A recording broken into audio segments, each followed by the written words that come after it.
This week on the podcast, I'm joined by Jason Gootman. Jason is a Mayo Clinic certified wellness coach. If you're watching the video, you'll see that I recorded outside of my studio. I was actually at Sunday River for the week skiing with the family, but I couldn't miss this opportunity to talk with Jason. He's someone I've worked with in the past, and looking back at that relationship, it was some of the most healthy times of my life. I think he does a lot of amazing things for people in terms of their wellness, and we have a great conversation about exactly what that means, some of his philosophies, some of the ways that he's working with people. So if you're into that sort of thing, I think you'll really enjoy it. This is the Randy Forster podcast. If you can do me a favor, follow the podcast on social media, on Facebook or Instagram, and most importantly, subscribe on Spotify, Apple, or YouTube. I appreciate the support. Appreciate you checking out and listening. Thank you.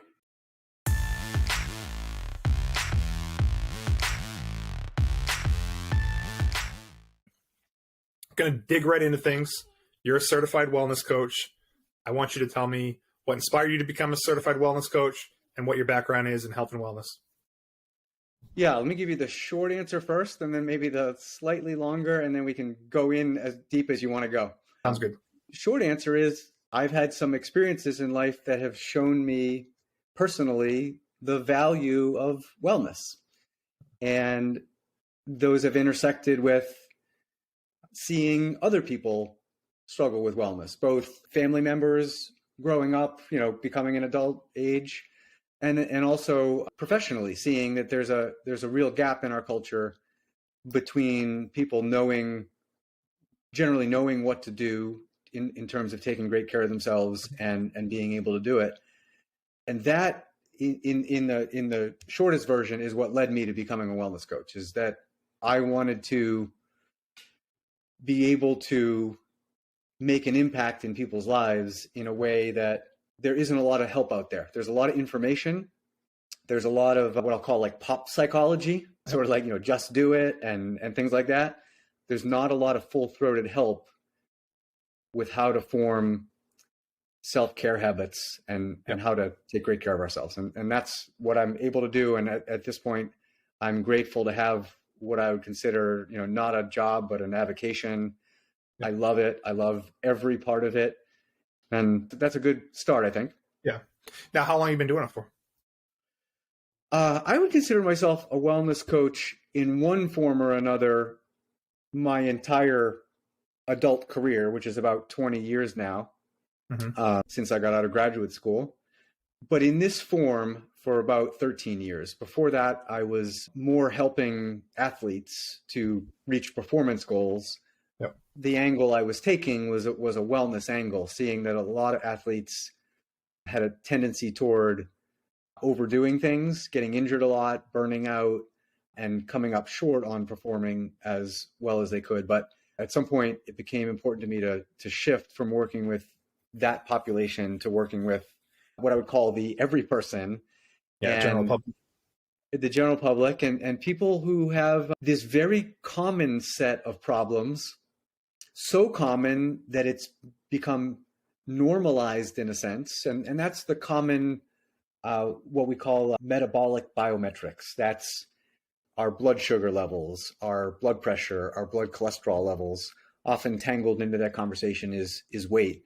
And 86 cents of every dollar spent on medical care goes to the treatment of the ailments that come when those metabolic biometrics get out of whack. So type 2 diabetes, various forms of cardiovascular disease, and related ailments that have they definitely have an environmental component and a genetic component and other components, but they have a huge lifestyle component. Yep. And in part because medicine is so effective, one of the reasons that number is 86 cents and it's 14 cents is spent on ailments that don't have a lifestyle component is because medicine has gotten so good at treating infectious ailments, at treating what would have been the complications of accidents. Go back a few generations and most people who were working were doing manual labor. Yep. So there were a lot more broken arms, broken legs, lacerations, and things like that. And without good treatments for that, people could be very sick for very long periods of time or die from those kinds of things. That stuff is like really under control in our system. And as such, we're living longer and we're living free of those kind of ailments, but the opportunity is there to develop these lifestyle ailments, and they cut people's lives short and they reduce people's quality of lives. Yep. And we can do something about that, and that's what the transition for me 13 or so years ago allowed me to do, is really work front and center with that kind of population. What type of athletes were you working with before? Mostly triathletes. That was something that I did for a period of my young adulthood, and so this could be an entire podcast. So I'm laughing at my effort to keep this a small part of the conversation. Yep. Part of my wellness journey was overdoing all of that stuff in a very severe way. Kind of like addicted to training for that sort of stuff. Being addicted to exercise was definitely a component of it. What I think is pertinent about that part of my life to what I bring to wellness coaching is, think of it this way. In our culture, it seems to me there are, we're very like black and white culture, right? Like polarized. And we have sayings like go big or go home. So I could rattle off, all kinds of horrible statistics about how much type 2 diabetes there is, how much cardiovascular disease there is, how much people, how much people struggle with eating habits, how much people struggle with exercise habits. These statistics are everywhere. And so there's a large part of our population that we might say isn't making much effort in these realms. And then there's also the number, it's not as many people, but our culture's reaction to that problem tends to be go big or go home. And so we have triathlon, we have CrossFit, we have, ultra run, people doing 50-mile running races and 100-mile running races.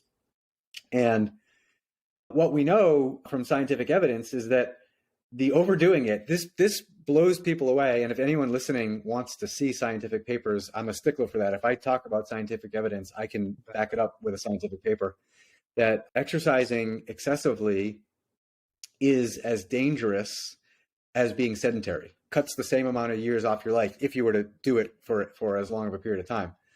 Wow. Similarly, the very rigid, very extreme diets cause all kinds of wellness problems. What would be like an extreme diet that would cause those type of problems?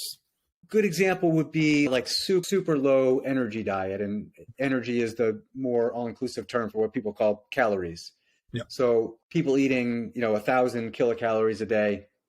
Think what you might see like on The Biggest Loser television show, like person going from being sedentary to doing a lot of exercise and a very, very, very low food intake. It does a few things. Number one, it sincerely damages a person's metabolism, not completely irreparable forever, but without turning it around, or if they get stuck in yo-yo dieting, they end up with a slow metabolism for the rest of their life. And that is often implicated in a lot of what sometimes people think is just bad luck or coming from some other scenario. But you hear a lot of people, I know what I'm going to say next is I'm generalizing, but a lot of women, and I'm also generalizing by saying this, but women get caught up in the more extreme dieting and the yo-yo dieting more than men in general. You'll often hear them talk about having quote unquote low thyroid or underactive thyroid. That's part of what can happen in those realms. Another thing that can happen is called weight cycling. It doesn't always come with dieting and yo-yo dieting, but often does. So weight cycling is simply a person's weight going up and down, up and down, up and down many times over the course of their life. Yeah. And what scientific evidence demonstrates is it's better for you'll live longer and you'll live with less ailments if you're 10, 20, 30% overweight your whole life than if you're going up and down your whole life. Really? That's so Absolutely. Interesting. I wouldn't have necessarily thought that, because I thought there are some benefits into losing weight, even if it's for a year at a time or something like that. But so to think that it's better to just maintain that higher weight more consistently is a little bit counterintuitive, but obviously you have the stuff to back it up, and it's a good learning for me. And like I said, the way I understand this is it's better to be moderately overweight than it is to be going up and down. If someone were extremely overweight, it probably would have a benefit to lose some weight, even if it were transient. Yeah. But the commonality between these more extreme diets and excessive exercise is stress, right? We all know that stress is damaging to a person, to an organism, especially if that stress becomes chronic. Yeah. And what dieting and, especially extreme dieting and excessive exercise, especially when we get way up there in terms of, exercising 20 hours a week, 30 hours a week, things like that, or doing exercise bouts that are 5 hours long, 6 hours long, much longer than that when we're talking about like ultra runners. Definitely, yeah. Is we're talking about a chronic stress, and there's old fashioned sayings for this, right? Like you can have too much of a good thing. That's really what's at play there is too much of a good thing. People are familiar with the famous quote from the gentleman who's commonly called the father of modern medicine, Hippocrates of Kos. He said, let food be thy medicine and medicine be thy food. I'm way into him because he's, from about 2,000 years ago, he was preaching all this stuff that we now call lifestyle medicine. Wow. And he's got another quote that is, everything in excess is opposed to nature. I think I have it right. That's very close if it's not right. And that's really what's at play when we do things to the extreme. And so, I coach many people who are recovering dieters, yo-yo dieters, extreme dieters. I don't coach a lot of people, but I do coach some people who are recovering excessive exercisers and learning to do everything in moderation. And what those crowds often need to do are do the thing they're doing excessively in more moderation, but also think of wellness in a more holistic way. Like, the excessive dieter, the rigid dieter and the excessive exerciser are kind of like one-trick ponies. They're like, I can do that thing like an animal, but I don't pay much attention to the sleep I get. I'm not really concerned about the stress in my life. I don't consider the meaning or fulfillment in my work or the quality of my relationships to be related to my well-being. And that's often what I help people learn to do, is not just put the brakes on the thing they might be doing excessively, but to put the gas on the things that they're not necessarily paying attention to as much. I think that leads into the next thought that I had was you explaining what a wellness coach is and does and how it's different from a nutritionist, personal trainer, anyone else that focuses on one thing. I mean, you kind of alluded to it, but I just wanted to hear how you explain it to people in general. Yeah, it's a great question because that's what I went to school for and studied nutrition and exercise science and have degrees and certifications in those realms. But part of that transition into the current form of work that I'm doing now and this form of wellness coaching was going to the Mayo Clinic and going through their training program. And what you really learn when you study to be a wellness coach is the psychology of lasting behavior improvement and positive habit formation. That's a kind of a fancy mouthful for you don't just tell people what to do. No. You don't just give people a meal plan and a workout plan and say, go have at it, just do it. You work with people on what I call implementation. So how to make these habits part of their lives. Yeah. Which is easier said than done, right? That's like the key to the whole thing. So what's amazing, right, is it is easier said than done. It's one of those things that's simple but not easy, right? And we can go as deep into this as you want to, but I don't want to bore people with like under the hood stuff they don't need to know. But I think a concise summary that people might find interesting is, and different wellness coaches will have different approaches where, there's some overlap and some unique components. But I use something I call the 7 evidence-based keys to lasting behavior improvement and positive habit formation. And so what's there, that's sort of the opposite of pop psychology. These are 7 ways to make it easier for ourselves to improve our behavior and form a positive habit. Do you mind sharing those or some of those or I think all 7 would be a little hard to get into, but let me give maybe like 3 highlights.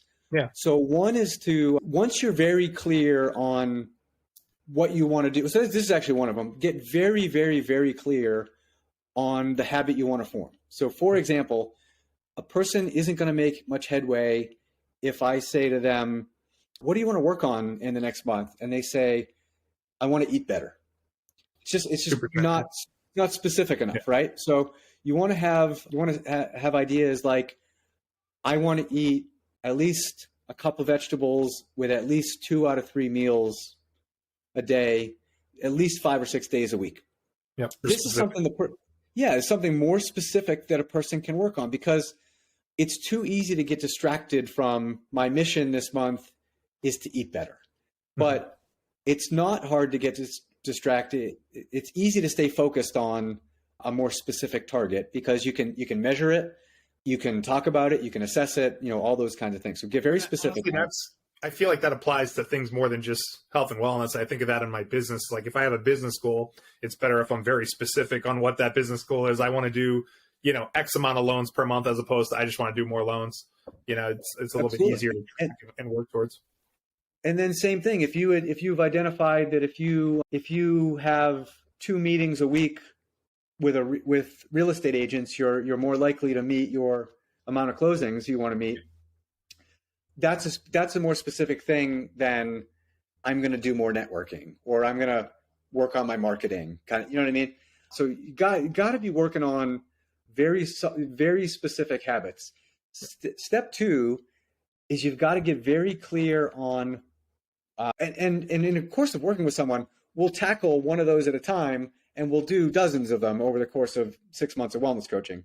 But we're always working on something specific they want to work on.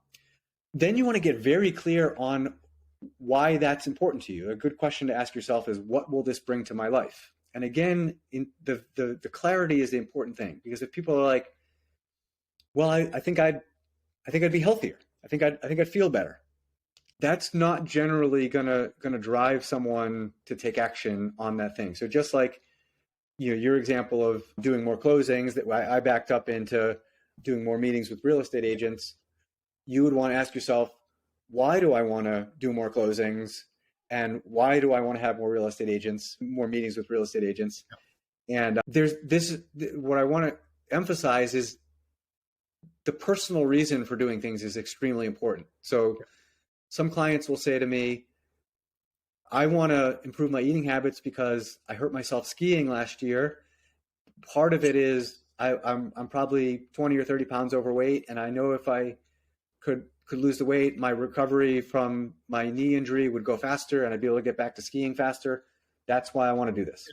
Yep. Someone else would say, I'm a new grandmother, and I don't really have any major wellness problems right now, but I want to be a very active grandmother in my kids' lives as they grow up and go to elementary school and go to middle school. I want to be like super active in their lives and going on vacation with them and doing things with them. And so I kind of want to get ahead of this, and that's why I want to eat better. So two people can want to do the same things, and their underneath reasons for doing it can be different. That powerful why that you hear talked about in motivation circles can be very different. So that's 2. That's actually sort of the first 2 that I talk about. And so being very clear on what you want to do and being very clear on why it's important to you are examples of more strategic, evidence-based approaches to helping with implementation that I use in my coaching. Now, you mentioned sleep as a factor, and I think that's something that most people don't consider when they think of their overall wellness, or maybe they do, or deep down they know that it's a big issue. But how much of that is a discussion point when you're working with people? Because everyone, I let people bring their goals to the table, and obviously bring whatever habits they already have brought to the table. It depends, but I think over the course of 6 months, it comes up with almost every client. The tagline I use for my practice and business is nourishing food, nourishing movement, nourishing life. We know what food and movement is. Life is that other stuff, including sleep.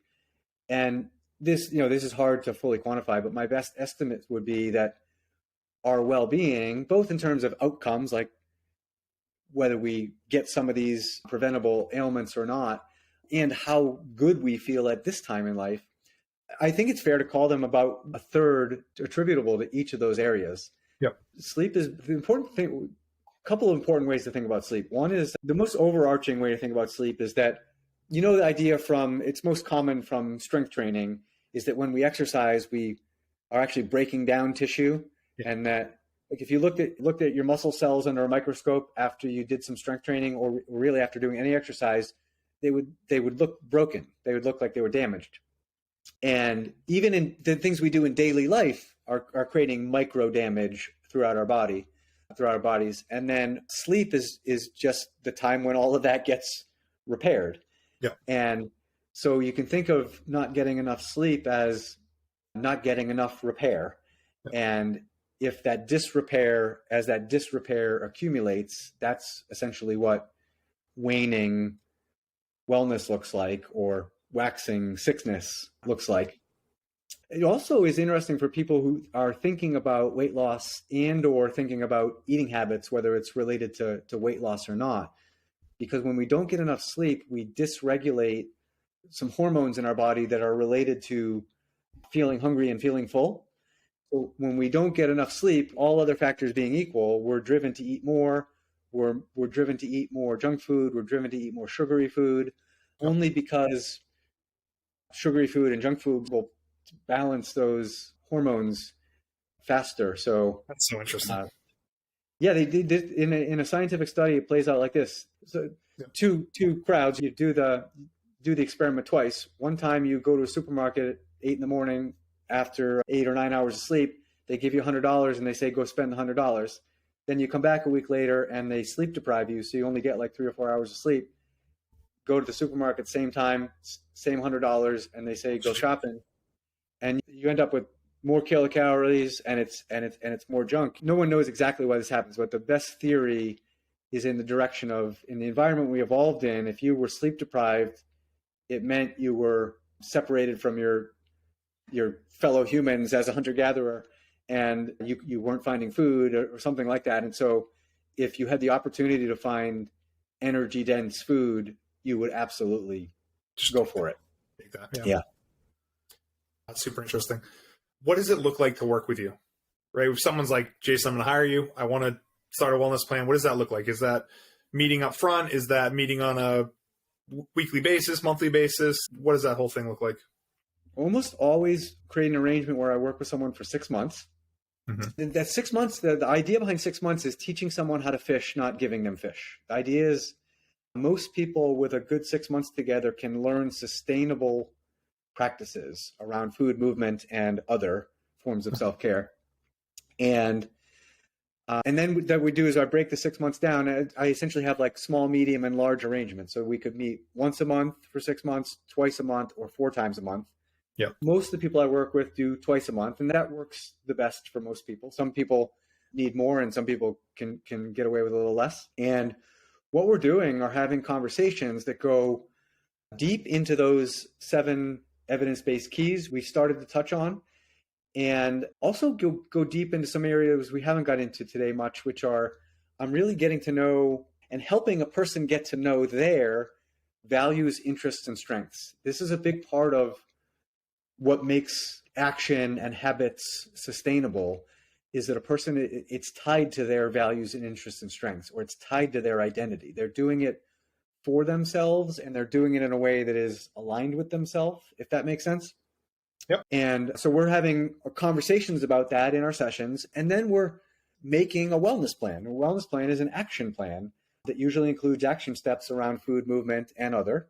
Yep. And we think of that period of time between sessions as an experiment. And this is an important contrast because it's different from what people are used to if they're going on a diet or going on a workout program. The orientation I encourage my clients to take is not your job is to pass or fail this wellness plan that we created, that we co-created for you. It is for you to go out there and do your very best with it, and let's learn from it. When you come back for your next session, what we're going to talk about is what went well, what didn't go well, and that's okay. Just like in business and in life, we can learn from what didn't go well, right? Like I see the parallel. That makes a ton of sense. Yeah. What it does, Randy, to take that experimental mindset, is it, as opposed to that pass-fail mindset, is it loosens a person's grip on the wheel and it relaxes the process. They're not white-knuckling it thinking, My job is to do some things that are different for me, new for me, and hold on for dear life and just hope I don't go back to my previous ways. Another way of thinking about this is a person often orients themselves to embarking on improving their habits, thinking, can I do this? Or motivating themselves or encouraging themselves by saying, I can do this. I think another way to think about this that's more easeful is, let's assume. I sort of start working with a client assuming they can do this. This meaning achieve their wellness goals and improve their lifestyle, learn to take better care of themselves. The better question is not can they do it, but how can they do it? And what we're learning together in 6 months of working together is how they can do it. What works for them, considering their nature, who they are, what their life is like in terms of work and family and other demands. And we're going to work together to help them develop a way to do it, if that makes sense. And makes a ton of sense. And what we're doing, Randy, with subsequent sessions is just getting better and better and better at this and building version 2.0 and 3.0 and 4.0 of their wellness plan, with the ultimate goal that if we do good work together, by the end, it feels less like a plan they're adhering to or following and more like their life, the life that they're gradually stepped into, and more like the person they're becoming. And that's really what we're doing over the course of 6 months. And, the other element that's an important component of it is always have something between sessions that's I call an accountability plan or an accountability structure. It could be keeping a log. It could be sending me progress reports. Mm-hmm. It's a form of training wheels. It's helping me help a person stay accountable to this process as they're learning to get better at this. Mm-hmm. And very intentionally, over the course of 6 months, I'll slowly start to take the training wheels off so that we can be confident that they're capable of riding the bike, without me as we move along. And so the accountability structures, I totally encourage people to reach out to me between sessions, because that's part of what helps with motivation. If we're struggling, what we do if we're doing something all by ourselves is the struggle turns into a collapse, and 2 days of a slip turns into 2 weeks of sort of being off the rails. And if we can shorten the slips and by extension lengthen their periods of success, that habit formation process just goes a whole lot better. And just as people are kind of bashful about this, but just as important as reaching out when they're struggling is having someone to share your successes with, is hugely motivating. Because this is the way I think of this, is like, what's the saying? If a tree falls in the woods and no one was there, did it make a sound? Mm-hmm. I feel like if someone is crushing their goals and crushing their action steps and making some real improvements, and they're really proud of themselves, the way we are as social beings, it's almost like it didn't happen if you don't get to share it with someone. Awesome. So I encourage people obviously to be sharing it with people in their personal lives, but as their wellness coach, I'm there to share that with them too. Now, do you work with some people for longer than 6 months? Like, are there people that you work with for years on an ongoing basis, or you revisit things every couple of years, or what does that look like? It's a good question. Most people do the 6 month kind of thing, and they're good to go. Mm-hmm. Some people from the outset know my project is bigger than 6 months, and we're thinking about it that way. So as far as the logistics, we run it as 6 months first. But for example, I'll run into people who want to lose 100 pounds. We'll need more than 6 months to do that in a smart way. I'll also have people that we mostly accomplish what we wanted to accomplish, what they wanted to accomplish, in their big picture in 6 months, but they could use a little more help. So in the next 6 months, we'll go to that smaller arrangement. So we might meet twice a month for 6 months and then meet once a month for another 6 months. And I do have a small percentage of people that have chosen to work with me for many years in that smaller arrangement. So we have one session a month, and the way they think of me is almost like they're like having a physician or having an attorney or having an account. Like, I'm their wellness coach. You're part of their team. And they want to have me on their team, and they want to have a solid check-in every month. And there's not a lot of intense. What they're working on is maybe a little less intense, but it's more of in a maintenance mode. and they value having some ongoing support with that. I can see some value in that for sure. So you've been doing this for a while, worked with and probably have helped many people. What would you say your key to success has been at this point in your business? Like what's helped get you to where you are now? So, I'll do my best to keep this brief. It's not something we got into, but in addition to that 7 evidence-based keys that I use, that's sort of the substance that I get to work with people, and sort of the frame is this modality that I learned in some training I did before going to the Mayo Clinic, but really got a deep dive in at the Mayo Clinic, called motivational interviewing. Yep. And it's sort of a way of coaching. And the best way to describe it is the best one sentence way to describe it is that it's something I alluded to earlier, is that it's the opposite of telling people what to do. It's a simple way to describe it is it's asking people open-ended questions and sharing back with them what you hear in their answers. As such, what you're really doing is helping a person discover themselves. We can discover ourselves to some degree by thinking, by journaling, but another person can act as a mirror and a magnifying glass and help us really see ourselves. Yeah. And it's well known in my field that people have a need for autonomy and people have a need for competence, and some others as well, but I'll focus on those two. And when you're doing that more telling people what to do style of coaching, you're sort of stifling their autonomy and you're sort of stifling their competence. Think about like if a parent was sort of like too involved in doing their kid's homework, like the homework would get done better, but they're sort of not learning how to do it. So with this modality of motivational interviewing, what you're really doing is letting the client do the heavy lifting. And it can be annoying at first if someone's like, wait, you're the one that's the coach and I'm paying you and I'm doing all the hard work here. But what's there is you're not stifling that autonomy, which we know stifles motivation. And B, you're helping a person develop competence, or what we might call self-efficacy. Self-efficacy is when we're learning something new and we witness ourselves experiencing success. It's the feeling of, I did that. I didn't think I could do that. I've struggled with doing that for 2 years. And here I am 3 weeks in. I got more progress on it I want to make, but darn it, I'm doing it. And I'm doing it is what's important. And so that was a long answer. I needed to add a little background, but the key to my success as a wellness coach is I lean into that modality of motivational interviewing, which really in lay person's terms means I lean into really trusting that the person I'm coaching